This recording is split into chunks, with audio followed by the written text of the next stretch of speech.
This is a story about three friends, Sam, Maya, and Leo, who went their separate ways after college and never looked back. That is, until the past caught up with them. It arrived at the same time in three identical, plain packages.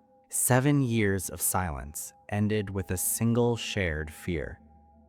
Sam, now a realtor who liked lists and facts, found his on his clean doorstep.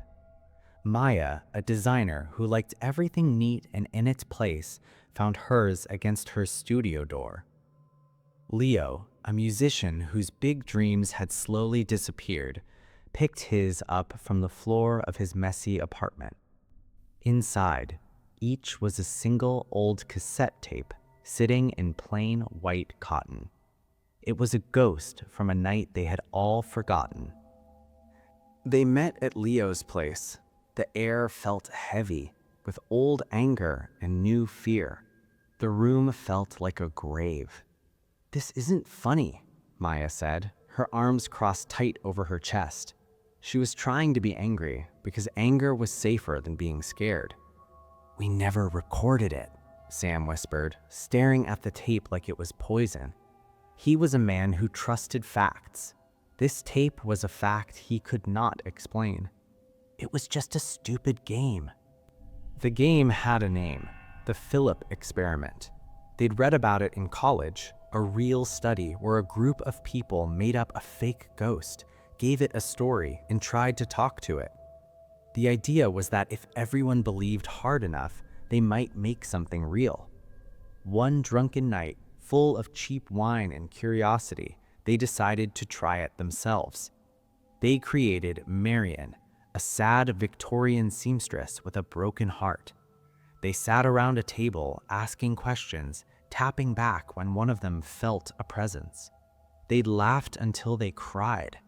By morning, it was a forgotten joke, a silly story they'd written together.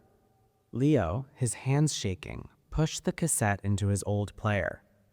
A hiss of empty tape filled the room, then gave way to the sound of their younger selves. There was the laughter, the clink of bottles, the fake spooky voices. Then young Leo's giggle, teasing the empty air. "Okay, Marion, tell our fortunes. How do we die?" A pause. Then 3 loud knocks. Young Sam's voice pretending to be a serious fortune teller. "A fall from grace, Leo. Concrete angel." Present-day Leo's breath caught in his throat.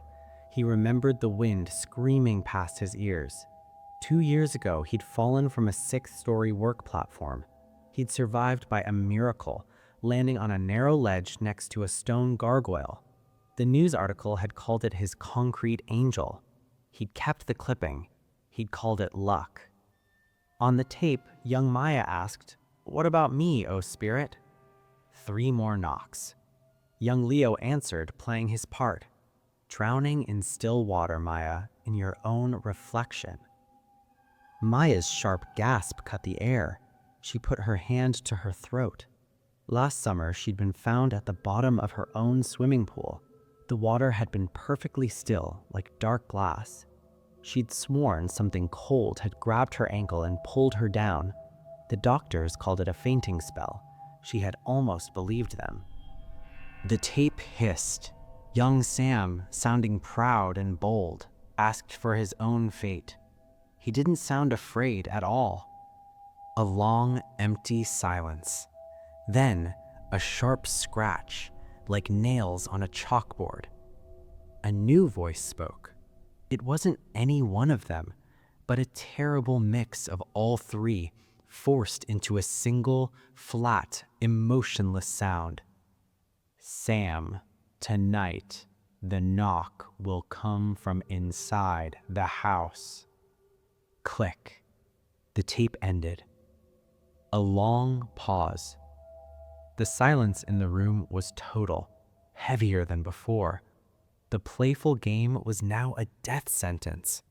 2 predictions had already come true. What they'd called freak accidents now looked like warnings. The 3rd prediction was for Sam, tonight. They argued in circles as the sun went down, trapped by their own terror. Could they run? Would that make it worse? Leaving felt more dangerous than staying together. They waited. The clock ticked. At 9:07 p.m., the sound came. 3 slow, solid knocks. But they didn't come from the apartment door. They came from inside the hall closet, from a space that should have been empty. Sam stumbled back, his eyes wide. Leo grabbed the nearest heavy thing, a wrought iron candle holder, holding it like a weapon. Maya stood frozen, unable to look away. The doorknob began to turn, not with a human twist, but with a slow, grinding screech of metal on metal, all by itself. The door swung open. Inside the dark closet sat a simple boxy tape recorder from the 1990s. Its red record light glowed steadily in the shadows. The mixed-up, monstrous voice spoke calmly from its speaker. "You started the story. You must see it end."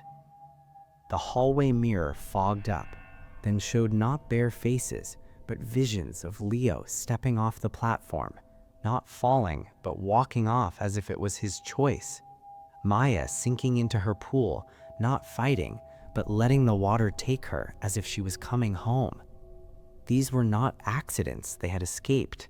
They were first payments, a price they had begun to pay without even knowing it. The mirror's last image was Sam, walking into this very closet. "The knock is inside the house," the voice said.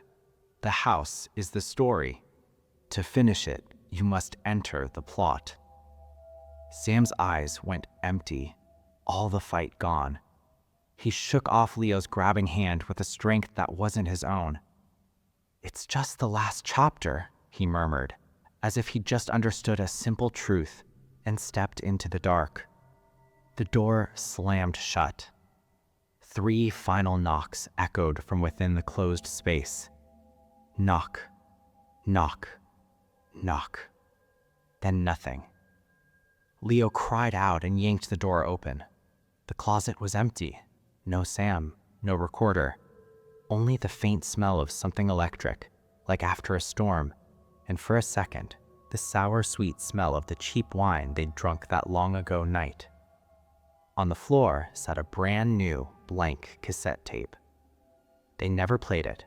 They buried it, went their separate ways again, and tried to forget. But every night at 9:07 p.m., in their separate homes, they jump for small sounds. They listen in the dark. They know the truth now. A story once told with belief is a promise. And some stories aren't happy with just one ending. They are always waiting, quietly, for another one.